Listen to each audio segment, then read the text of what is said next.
everyone, and welcome.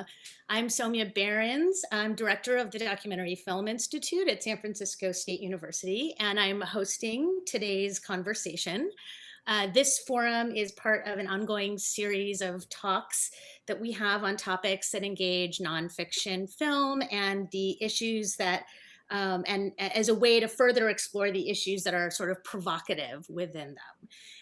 And today we are welcoming the director, writer, and producer of the Celine Archive and family member Henie Navarro as part of our talk. So let's begin. Celine Shimizu is the director of the School of Cinema, in addition to directing, producing, and writing this film, the Celine Archive. And Henie Navarro is the grandson of Celine Navarro, who is the ghostly, really come to life character that we explore in this film, alongside of a personal story about Celine and her own family past. Celine Navarro was murdered by a group of Filipino, we'll call them occults. And it was a bit of a sensational story, but also not something that really took hold for a long, long time, and has been never particularly solved, as no one was really held responsible for this murder. And through the efforts of Celine and Henie and many other family and community members, they embarked on this journey together to open up this story and to find ways to connect stories of women in Filipino history, in the American diaspora, and how they connect to one another, even if not seemingly so on the surface. So let's jump in here. I was saying to Celine when she first joined the conversation that I kept putting my mind in this headspace of yoga, the space that she was in, that she was finding her strength in. And I wanted to put myself there because I wanted to kind of meet her where she was at in terms of how she was relating to her own grief and how that was being explained in this story. And I was so moved by A, the vulnerability of it, and B, just the incredible realness of somebody who's no longer with us. Right. And I thought that there was an incredible connection between that and the story of Celine, and how the burden of women is particularly unique. And so I'll just put that out there as kind of my first topic of discussion. The unique burden of women, particularly Filipino women and women of the diaspora through the generations. And maybe we could use that as a first topic of discussion. And Celine, why don't we start with you? Thank you so much, Soumyaa and the Documentary Film Institute for hosting me and Henie to talk more about the film, that really has been a couple of years in the making of working together. I appreciate that you begin with yoga and my practice of yoga as well. I think that's connected to the kind of physical practice, that Henie lives, and he'll talk more about that. The film ends with push-ups in front of the grave as a kind of way to honor the strength and endurance that Celine Navarro passed on to her children. After my son died, my practice of yoga became very intense, because when you lose someone in your life, it's very painful, especially as a mother, where a child existed because they came out of you. And in the process of coming out of you, it also changes your body, So his disappearance out of this world made me aware of the intensity of that connection. When you have a child, you are very attuned to when they're hungry or when they're dirty, and you pay attention to it, you respond to it. And, I remember when he first cried, like I recognized his voice when he cried, in the hospital. I knew that he was my child, So that attunement to his life, to his body, to his existence is a part of the way I live. So when he died, my own life became very hard to live. And I really went to Celine Navarro's story because I kept thinking about her children. Because the children must have felt that attunement, of her as a devoted mother. She didn't have a lot of resources, but she definitely made their life happen. And so I think that's why I really needed to go to her, to meet her family, and just to see what happened. And when I met her family, Henie included, her existence is not forgotten.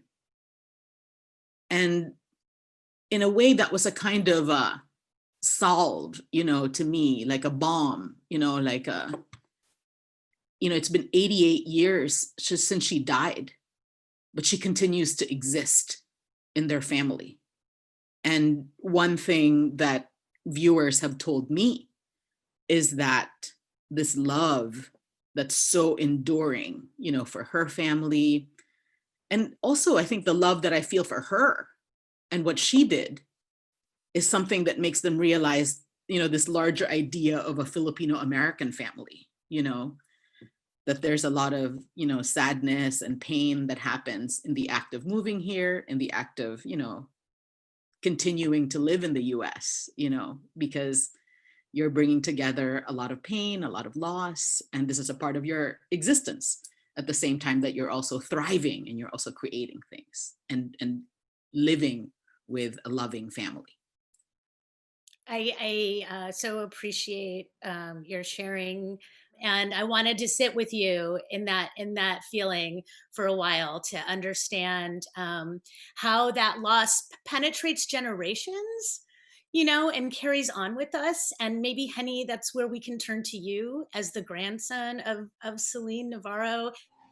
Well, the first time I arrived in San Francisco, the first thing I always come up in my mind is my grandma. And the only thing I can find out to the sister, to my auntie, and the second oldest sister, that's the one I visited. And what happened was when I went to Long Beach, Southern California, I went to my the youngest sister, that's Don's mom, Grandma Tawa, and I mentioned about my grandma. I want to know what's going on, and she told me everything.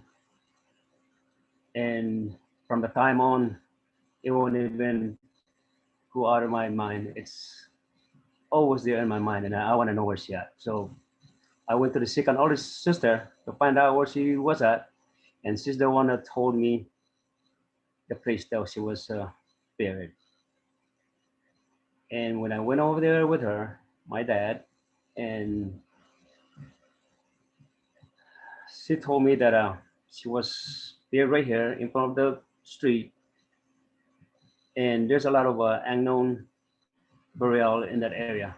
So she said, "That's the one right there, Henie." And I told Grandma, I said, "Grandma, if this is you I was standing on, talk to me tonight when I go to sleep in the midnight." And suddenly midnight comes along, and she told me, "Henie, you were standing right on me. That was me." And the first thing I did, me and my wife, we went over there to look for to the headstone to put it there. That's what I did. The first thing I did, I said, "Grandma, this is what I'm going to do. The reason that I'm here because of you. The sacrifice you did. That's why I'm here." So I said, that's a start. We visit there, bring flowers, isn't that, every now and then we tell the family, this is the, everybody visited over there, and the youngest sister, Grandma Tawa, she told me that you gotta come back over here and I want to talk to you because Alex Fibros wrote a book about your grandma. So I went back to Long Beach, California to see my grandma. And Suddenly she give me the book of papers. I got it over here, all the newspaper.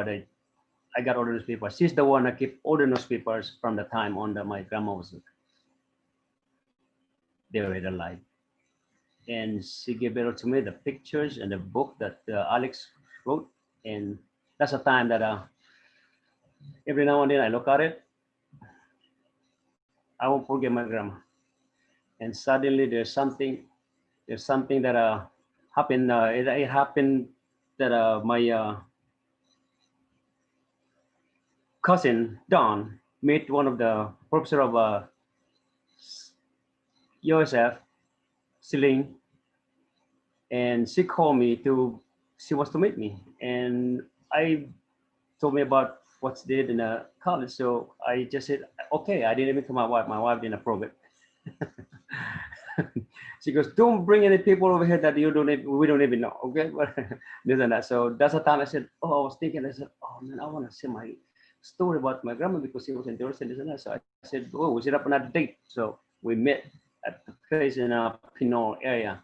That was they call it a Chinese dim sum restaurant or something like that. But what did it to my grandma?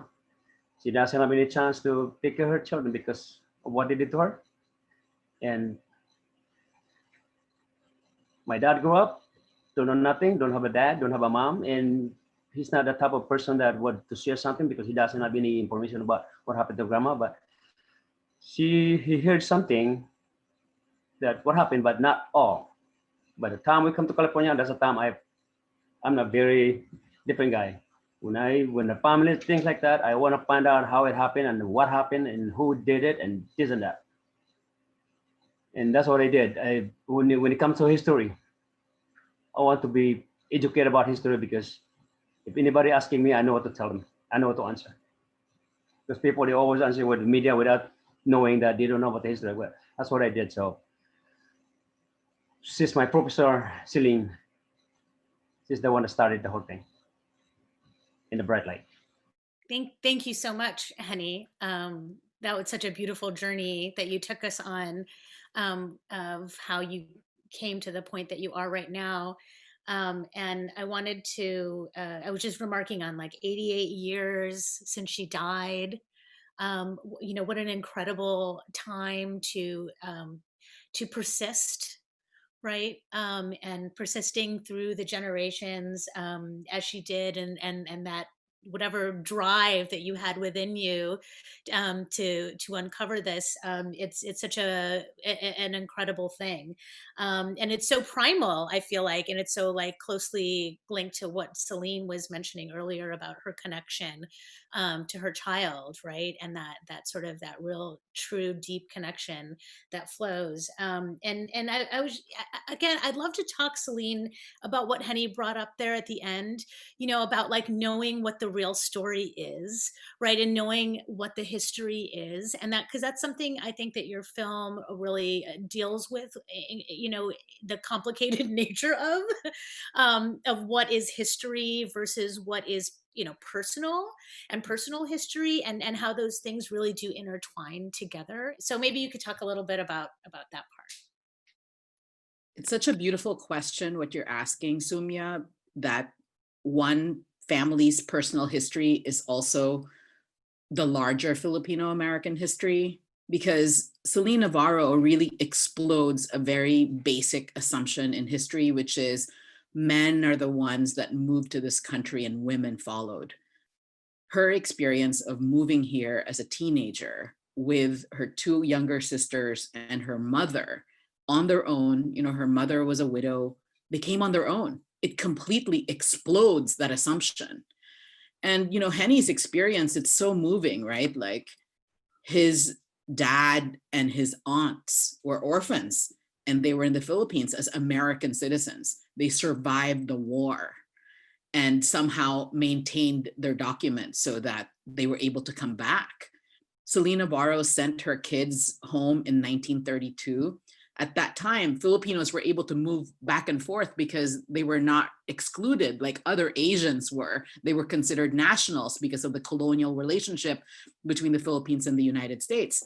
But that all changed in 1934. So, her kids were children. So no adult could really bring them back because they could no longer come in.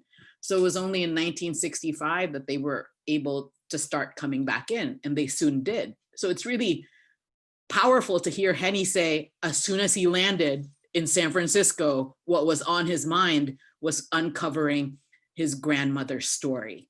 You know, Henie's family, even though he himself is an immigrant, right? One of the oldest Filipino-American families, you know, and their one family tells this entire history. And I also want to say that when I first found Celine's story, like I had my own investments in it, you know, because you never heard about women. And then when I heard about her, you're like, wow, she committed adultery? She stole money?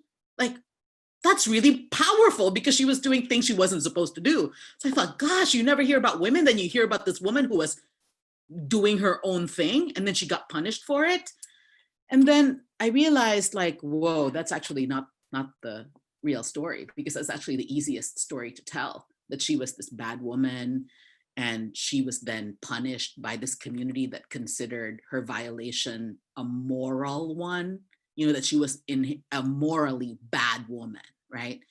And the newspapers loved that story because they could then say, oh, Filipinos are a cult, you know, Filipinos who were victims of intense racism, they were being lynched, their houses were being burned, there were riots against them, they were being physically hurt. And so they could say, oh, these people are perverse people, they don't deserve to be in America, right? So yes, it's a story about Filipino-American history, but it's actually when you meet the family that you realize it's actually the family story that needs to be prioritized more than anything, because there are these forces that exist in the society that want to say Filipinos are perverse. And then there's this other force that's really powerful, which is the community must be protected by any means necessary, even if it means sacrificing this woman, you know? Her family told a different story, that she was not an adulteress, that she was actually a devoted mother who worked to make sure her family was fed, her family survived. And she was also very shy and very timid. And she was actually preyed upon by leaders of the fraternal organization that was supposed to take care of the community. And, you know, it's been unexpectedly really painful, actually, like since the film premiered, because I just think about what she went through, you know, like she was kidnapped 3 times for weeks at a time, you know? I mean, she endured such brutality, and it's not okay. It's not okay for us to forget her. And the community insisted on doing exactly that. And the point of this film is to bring justice to her name and also to bring peace to the family. Celine was talking about, that was everything's in there. That's what we put it on a Filipino history. Because that's very amazing of when she start doing this.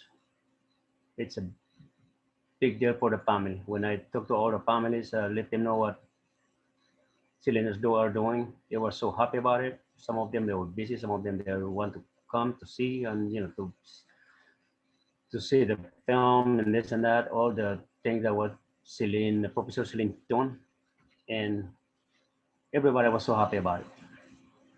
I'm not trying to, you know, to tell them that I'm going to take credit, but I'm going to tell them we're all family. Let's work this thing together for our grandma, because she never have any chance to see us when, you know, to be a grandmother in front of us, because I never have any experience with my grandma. That's why I show to my grandchildren right now that I'm going to show them how much I love them, because I got 5 grandchildren, and I'm going to show them how much I love them. And here's the way I do it, because I said, Grandma, you're not here, but we always love you. Someday we have to meet each other somewhere up there in a paradise.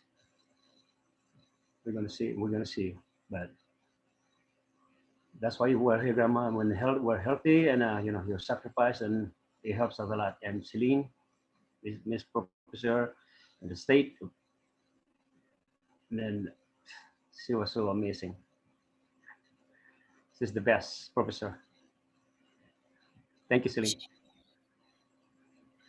Celine is amazing, and both the Celines are amazing, and so incredible to see you, advocating on behalf of your grandma who was not able to see you, but was, you were a colonel there when she was going through everything that she was going through, and I think that we inherit pain as much as we inherit the joy, like in terms of our generational baggage, if you will. And it's so incredible that the joy sort of outwon the pain. And you guys did this work to kind of recode history. And I think that's take it from like the mythical, and I love that part of the film where we visit with the professor, and we learned that, oh, the student brought the story to me, and I just thought it was some ghost story, and not that I wasn't scared by it, but this, it made it a reality. And I think that speaks to something you were talking about, Celine, about that the sensationalism of the story when it came out, the ease with which it was qualified as perverse, cult, and that the nuances of understanding the community were just completely absent. So it wrote the story in a completely different way, and the need to go back and fill in those gaps. And I wanted to talk a little bit about that because, like, I think that we have to spend some time just addressing the strength of Celine Navarro, and your strength too, actually, Celine Shimizu. And I would love to hear a little bit about that, that work of recoding history that was done, and also just that incredible mind that sought to make these choices for herself despite the clear and obvious problems that she would face and did face. I love what you said about Celine Navarro, Soumyaa, that she was so brave to have a loyalty to herself other than the kinds of loyalties that were practiced at the time, which was loyalty to the community, So the film uncovers, 4 different versions of Celine Navarro, right? The first one is that she was an adulteress and a thief who betrayed her husband, and it's such a vivid story, right? She was buried alive, but they still found money on her, and they found jewelry on her, that was not taken. And she was supposedly punished for being an adulteress and taking care of herself. And then the second story was that she was a traitor, that she was actually like this pioneering woman who saw something that was really unjust regarding domestic violence.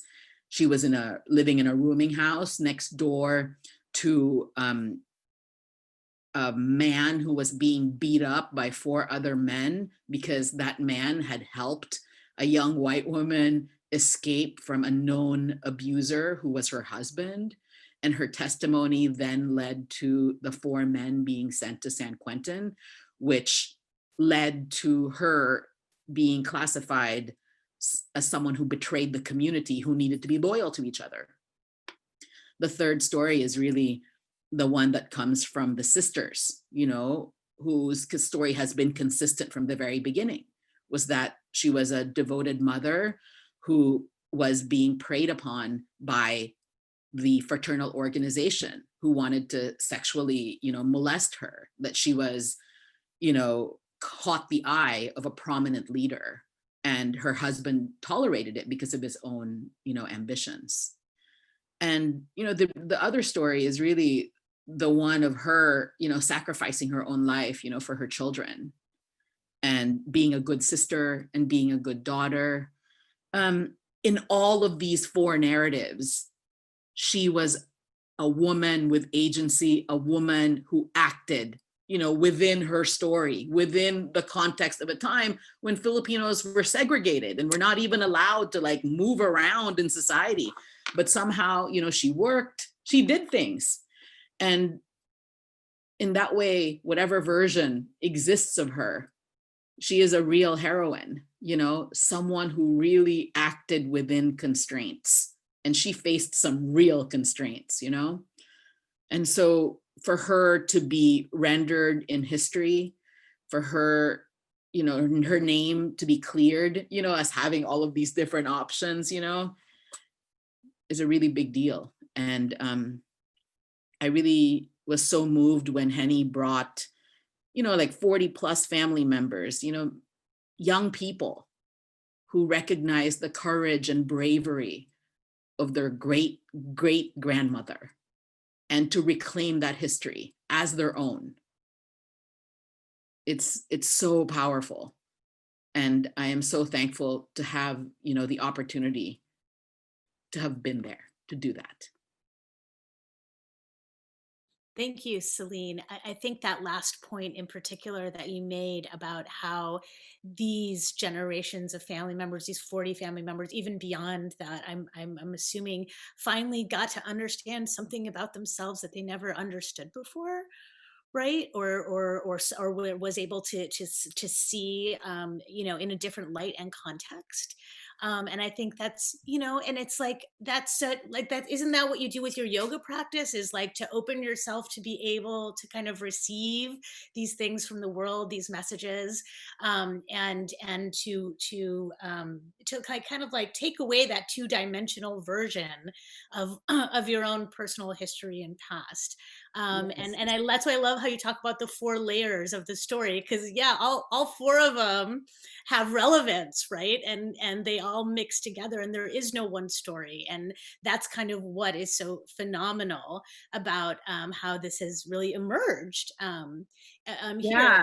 I mean, that's what film can do, right? Like film can bring justice by clearing her name, and film can bring peace to a family. That the film itself is a gift that can be passed on.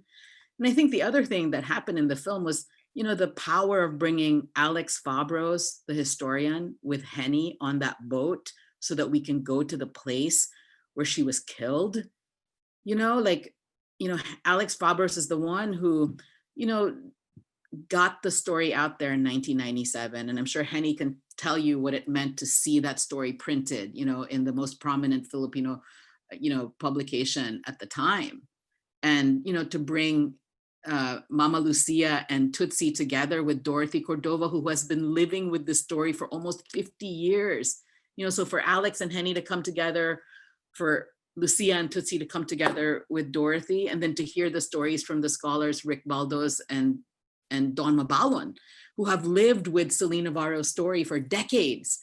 You know, so I hope the family can see that, you know, they are loved, you know, by the community of scholars and poets like Jean Vengua, you know, who really want to honor Celine Navarro in our collective story.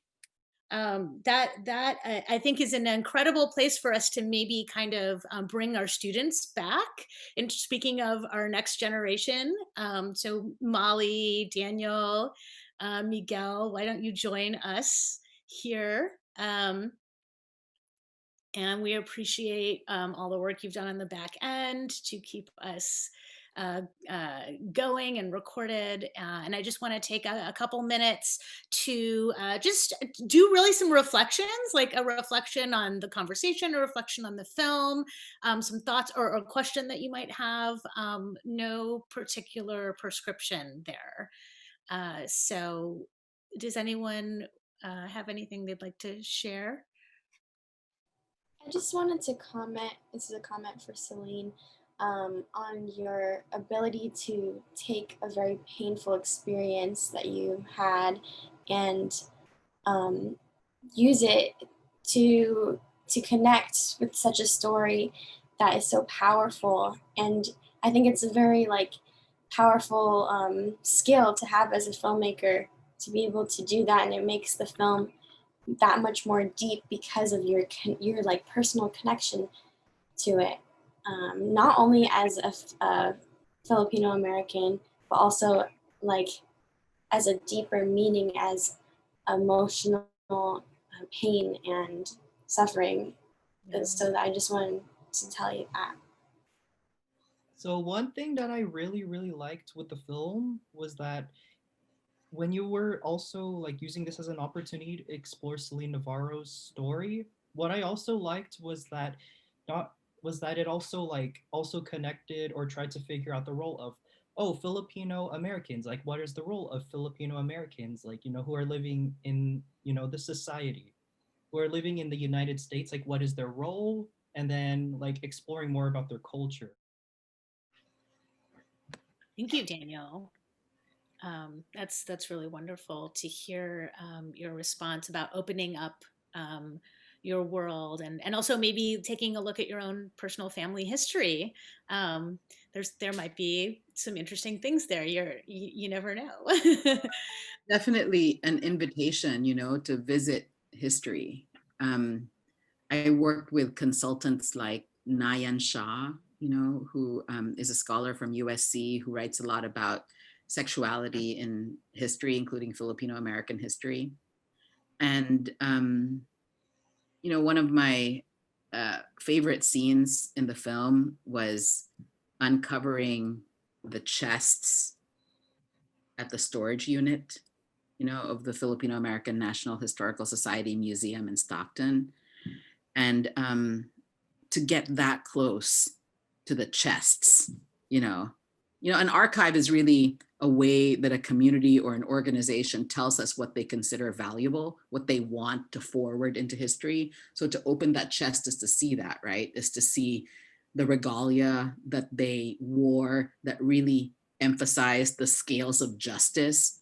I mean, that just was so powerful, right? Because they considered themselves arbiters of justice, you know, that they would punish her according to, you know, their own rules.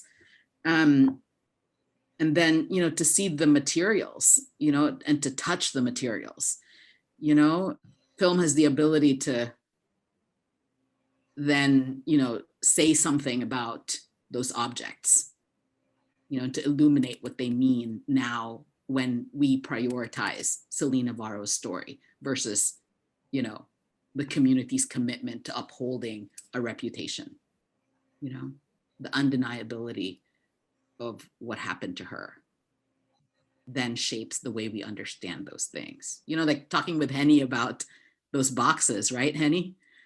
Yes. Yeah. We'll check it out this time. Yeah. Well, it really brings up how there's sort of a requirement, a demand that we not look at history as finished or complete, right? That you can't just say, oh, this is done because it's been, you know, the record's been written, that the record is always incomplete, and that it's kind of like our job to really interrogate that record for its complexities. And I think also the funeral, right? Like when I met Henie, because I had seen so many pictures of Celine Navarro, I was looking for Celine Navarro's face in Henie's face, you know? And I was looking for her face and her body in like the women's faces and bodies whom I met, you know, and Henie's family is so beautiful, you know, in the way that his ancestors were so beautiful. Celine and her sisters were so elegant and so dignified, you know, like not only in the way they dressed, but the way they carried themselves and the way, you know, the photographs that the family took care of is amazing. You know, like Henie's family took care of those photos because they knew that it told a different story than the one that was being amplified in the newspapers, you know? And so I think the stories are also seen in the body, you know, in the body and the way that Henie's family, you know, carry themselves with so much dignity, you know, and especially because they're really recasting the way we experience community. You know, whenever I meet a Filipino, I'm always asking them, where should I go eat? You know, and are we relatives? Do we know each other? But Henie's family has a different experience. You know, they look at other Filipinos, and Henie, you can speak about this yourself. It's like they look at other Filipinos and there is that question, were you a part of this community that killed my grandmother? You know, and it's something that really challenges the way we think about community, that we can't romanticize it because we may have experienced racism collectively, but there were definite hierarchies within the community of who had more privilege, you know, and she was ganged up on. Yeah, I'll be quick. I just wanted to say thank you, and I appreciate the story that you told today. I moved to the US a few years ago. So this story of immigration and of not only immigration, but of an identity that you try to like reveal from Celine Navarro, and the truth of it is something that struck to me. As you know, we come to the US to make an image, but there are these invisible obstacles that we try to surpass, like you mentioned, this limbo of trying to be part of the community that you come from, but not be fully accepted into this community because you're put into a box that says you're from over there, but over there they say you're not from here because you're over there, so you're stuck in this limbo. And I appreciate, and it was really interesting and to see, because as immigrants we do see it, even though these obstacles, there is this we tend to feel it as a privilege, but also as a burden that comes with all of this. And with the story of Celine from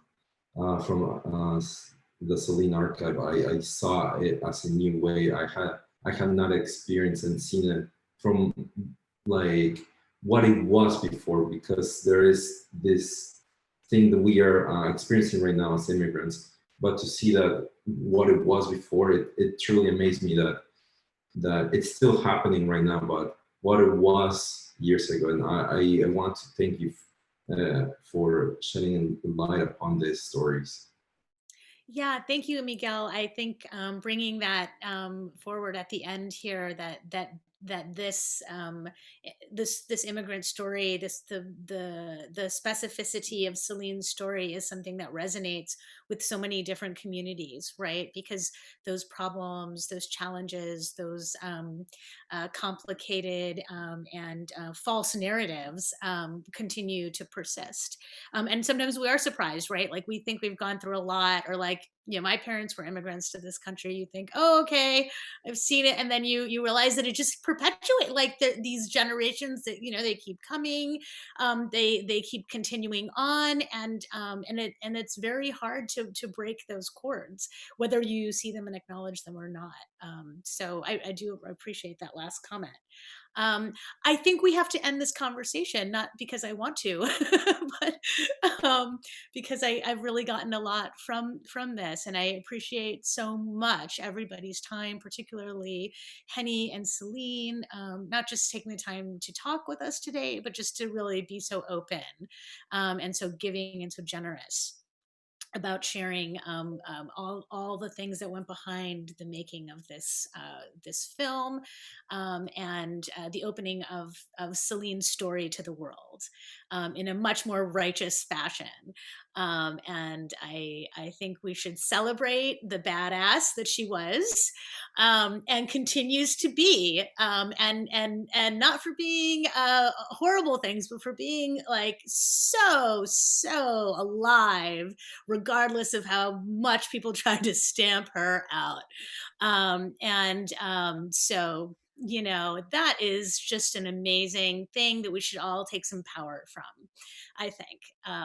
And maybe we could all unmute ourselves and give a little round of applause, and then we can stop our show. Thank you, everyone. Thank you. Gosh, thank you so much for that, Soumyaa, when you just said like, wow, she was so alive. And I think that's so true. You know, like when you said that just now, and I think about like how the group kept forcing her to confess. They kept forcing her to confess, and she kept refusing. She's like, no, I'm not going to confess. I can just like see her being like, no, like, you're not going to tell me who I am, you know? Yeah. It's amazing. It's amazing.